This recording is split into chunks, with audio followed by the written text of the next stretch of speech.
अत्यधिक धूप में रमेश ईंटों के भट्टे पर काम करता है। उसका शरीर पसीने से तर है, जो थकावट और गरीबी का चित्र है। उसकी थकी हुई निगाहें तालाब के पास सुशीला को देखती हैं। उसकी सादगी कठोर परिवेश के विपरीत है। सुशीला धनी परिवार से होने के बावजूद एक मोहक दयालुता दर्शाती है, जो उसकी विशेषताओं को नरम करती है। दूरी पर उनकी आंखें मिलती हैं। उनके बीच एक मौन स्वीकृति चमकती है, एक अदृश्य शक्ति द्वारा एक साथ खींचे गए। उनकी निगाहें टिकी रहती हैं, वर्ग और परिस्थिति की बाधाओं को पार करते हुए। शाम तालाब के किनारे बस जाती है। जब रमेश और सुशीला एक साथ बैठते हैं, उनके आंकड़े फीके प्रकाश के खिलाफ सिलहूट होते हैं। रमेश बोलता है, उसकी आवाज गरीबी की चिंता से भारी है।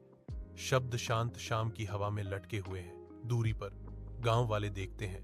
उनकी फुसफुसाहटें सामने आ रहे नाटक के लिए एक सूक्ष्म कोरस है। सुशीला की आंखों में अटूट प्यार झलकता है जब वह जवाब देती है, मुझे तुम्हारा मन चाहिए, धन नहीं।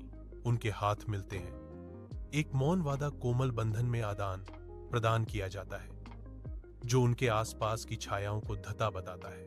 तालाब गहराते आकाश को दर्शाता है, जो प्रेम और कठिनाई के नाजुक संतुलन को दर्शाता है। सुशीला बैठती है, हाथ बंधे हुए। आवाज कांपती है, क्योंकि वह रमेश के बारे में अपने माता पिता से बात करती है।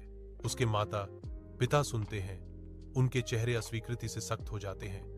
कमरा ठंडा हो जाता है। खामोशी भारी है, क्योंकि वे तीखी चिंताएं व्यक्त करते हैं। उनके शब्द बर्फ की तरह चुभते हैं। मैं रमेश से प्यार करती हूं और उसके बिना नहीं रह सकती, सुशीला दृढ़ता से कहती है, उसकी आवाज में कंपन के बावजूद। कमरे में तनाव स्पष्ट है।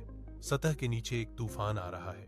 आखिरकार सुशीला के माता पिता मान गए और रमेश को अपने घर में स्वीकार कर लिया।